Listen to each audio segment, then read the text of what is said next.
Oke, teman-teman, assalamualaikum warahmatullahi wabarakatuh. Jadi pada kesempatan kali ini saya akan review atau menjelaskan tentang aplikasi manajemen laporan sarana dan prasarana ya, laporan kerusakan sarana dan prasarana.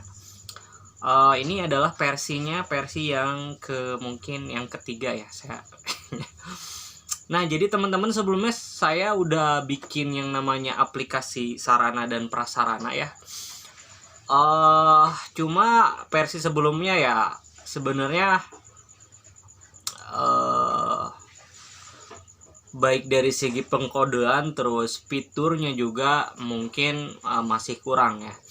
Dan pengkodeannya juga itu masih gaya codingannya juga itu kayak terlihat acak-acakan, memang acak-acakan, meskipun mungkin ya oke lah kalau buat hasilnya gitu ya. Tapi ya di versi kali ini saya melengkapinya ya, walaupun secara konsep masih sama seperti versi sebelumnya, cuma secara pengkodean saya merasa gitu ini lebih rapi dan lebih terstruktur, kemudian lebih lebih simple, dan fitur-fiturnya juga lebih baik dibandingkan dari versi sebelumnya.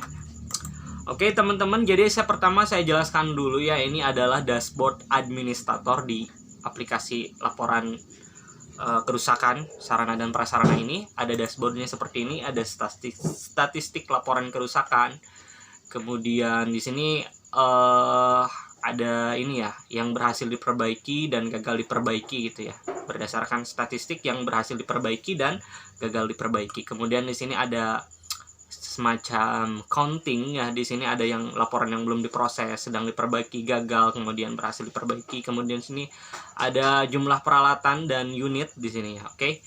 Nah, pertama-tama selanjutnya maksud saya ada pengaduan di sini. Nah, si administrator ini bisa membuat data fake ya.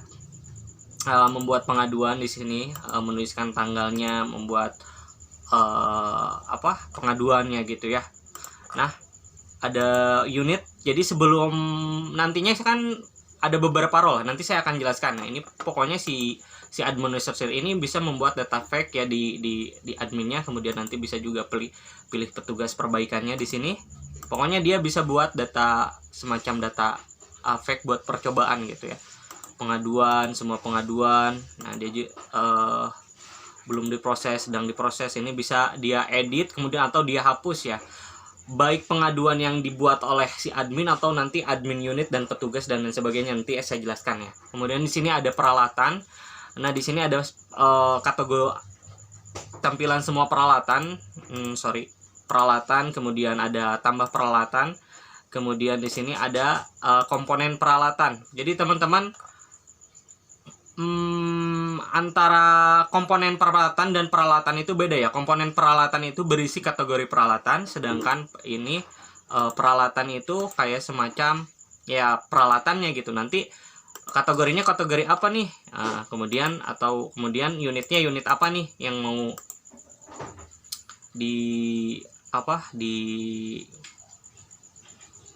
ditambahkan gitu ya.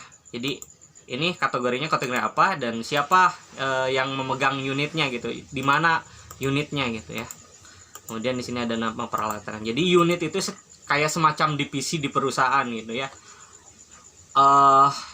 Tiap unit itu nantinya ada namanya barang-barang gitu, peralatan-peralatan yang dimilikinya.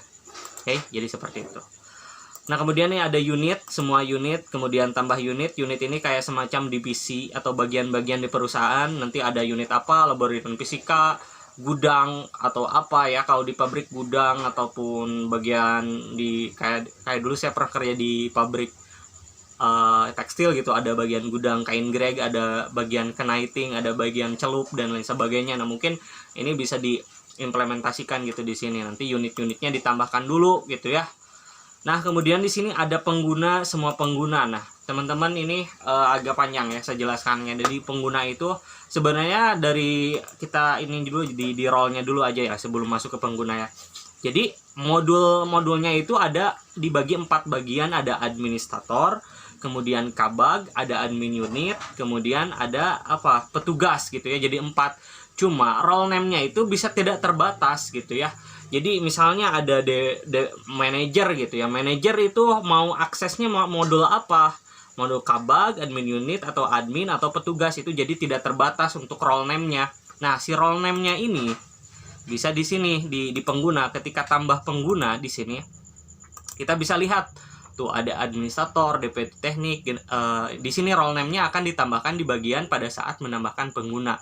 Nah, nanti misalnya kalau manajer kayak ditambahkan, berarti nanti dia aksesnya role modul apa gitu ya. Jadi bisa dipahami ya. Jadi role name-nya itu bisa tidak terbatas, cuma modulnya, ketersediaan modulnya cuma 4 modul. Nanti si role name ini mau ngakses mana gitu ya. Jadi seperti itu konsepnya, sorry. Nah, di sini juga ada laporan. Kita bisa melihat laporannya. Saya contohkan misalnya 1 Oktober. Jadi berdasarkan rentang tanggal tertentu kita bisa melihat laporan itu laporan komputer. Misalnya berhasil diperbaiki, kita klik submit, maka dia akan download gitu seperti ini. Nah, oke, gitu yes. Nah, berarti belum ada ya. Kalau misalnya kosong, ini belum ada yang ini di laporan tersebut. Nah, selanjutnya ada identitas situs. Ini bisa diatur lah. Ini cuma maksud saya buat identitas situsnya aja pada saat diakses. Nah, seperti yang saya jelaskan tadi, ada beberapa role ya, tadi. Sorry, penggunanya di sini ada beberapa role. Di sini ada petugas. Saya kopikan dulu ya. Sorry, notepad. Seperti ini. Ini buat petugas, kita buat uji coba dulu ya. Petugas, kemudian ada admin unit ya. Oke, kita admin unit di sini.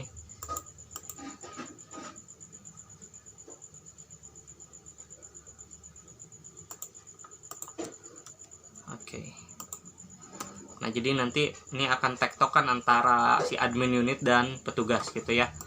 Nah, tadi kan udah dijelaskan kan ada petugas dan admin unit. Nah, sekarang kita coba masuk ke role modul admin unit ya.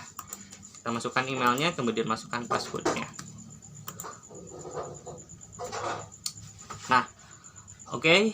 Nanti di tampilannya seperti ini ya di admin unit ya. Untuk role modul admin unit tampilannya seperti ini. Bisa edit profile, ganti foto, ganti password ya, bisa ya di sini. Kemudian ada pengaduan. Nah, ini sorry ini untuk petugas ya. Saya keluar. Saya mau admin unit ya. Ini nih. Sorry. 1 2 3 4 5 6.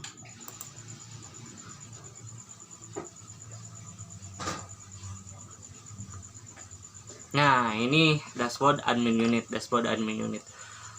Nah, oke, ini belum ada pemberitahuan. Oke. Jadi, teman-teman sorry.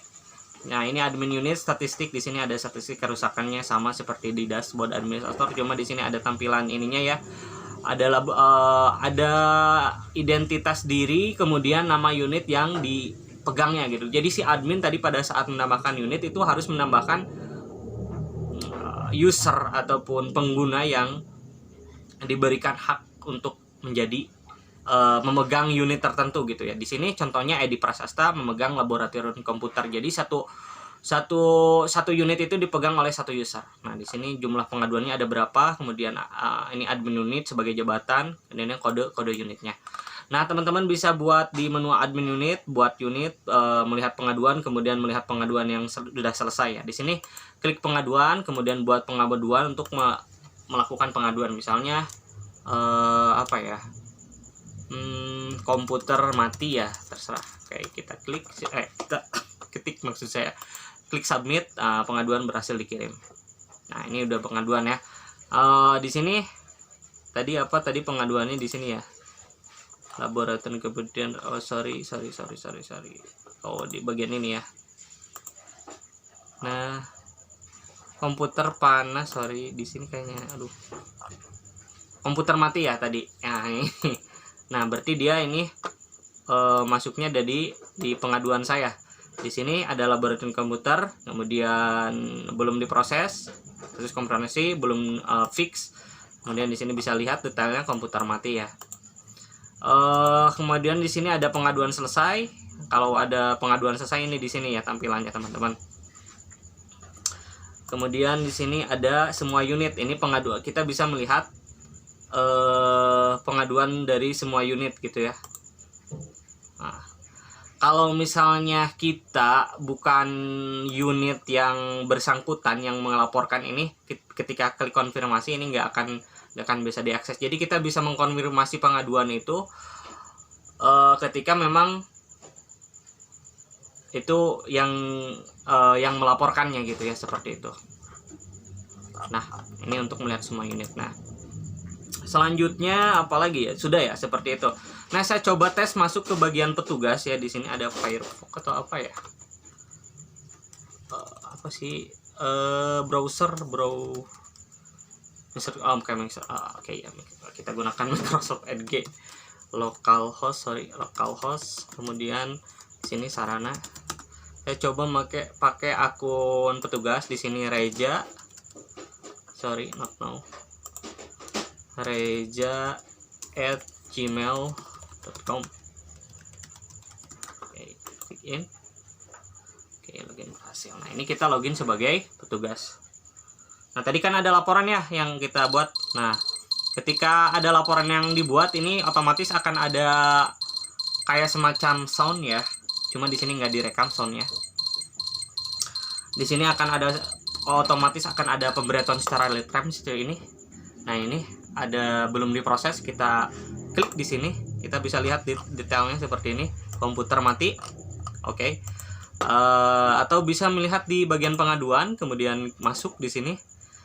Nah, ini kita bisa lihat ya. Nah, oke, seperti ini.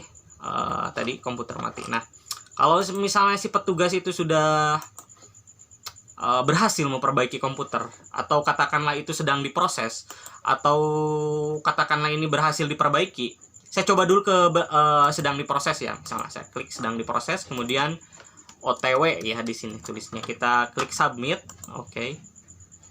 Kemudian saya buka browser di bagian ini, maka di sini akan ada pemberitahuan ya, ada muncul nih suara di sini, muncul suara, kemudian ada notifikasi di sini sedang diproses. Nah, nanti catatannya adalah sedang diproses di sini, belum fix ya. Keterangan gangguan, status perbaikan nantinya sedang diproses ya. Oke. Nah, oke teman-teman, kalau misalnya si petugasnya, oke, saya kembali lagi ke Microsoft Edge di sini. Saya konfirmasi lagi, ini ganti jadi berhasil diperbaiki.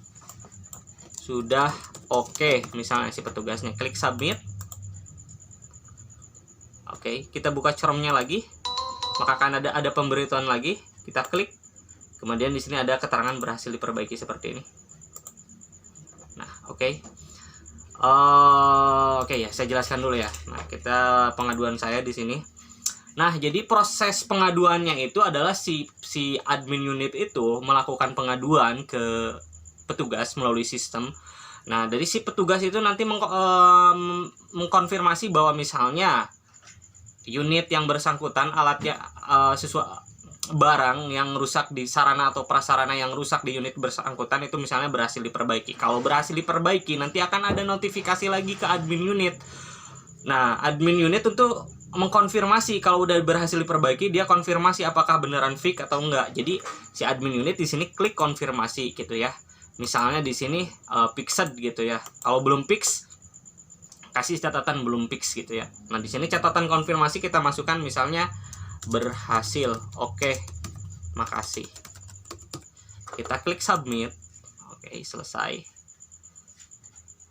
Dan kita juga bisa melihatnya di pengaduan selesai di sini.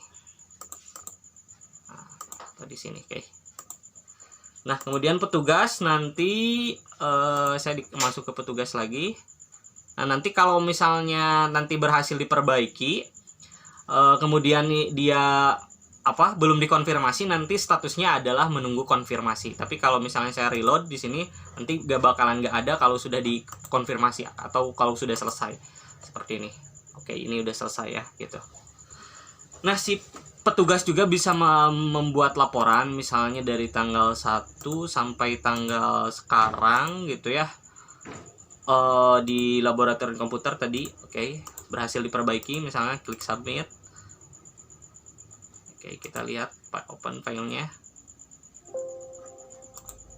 Nah, di sini akan ada keterangan-keterangan seperti ini ya. Oke. Sangat ya mudah digunakan ya. Oke, jadi seperti itu ya untuk bagian antara petugas dan admin unit itu buat tektokan, buat laporannya aja gitu ya. Nah, admin unit ini nantinya bisa si role modul admin unit ini bisa diakses dengan nama lain, misalnya manajer komponen atau teknisi dan lain sebagainya, terserah ya, atau bagian gudang dan lain sebagainya. Intinya nanti role modul admin unit untuk membuat laporan kerusakannya gitu kepada petugas, melaporkan kepada petugas. Nah, oke, saya keluar dulu ya ini di bagian Microsoft Edge. Saya kembali lagi ke sini. Oke, ini juga keluar. Sekarang adalah bagian kabag ya. Kabag, saya lupa lagi di sini, Bakti Adi @gmail.com.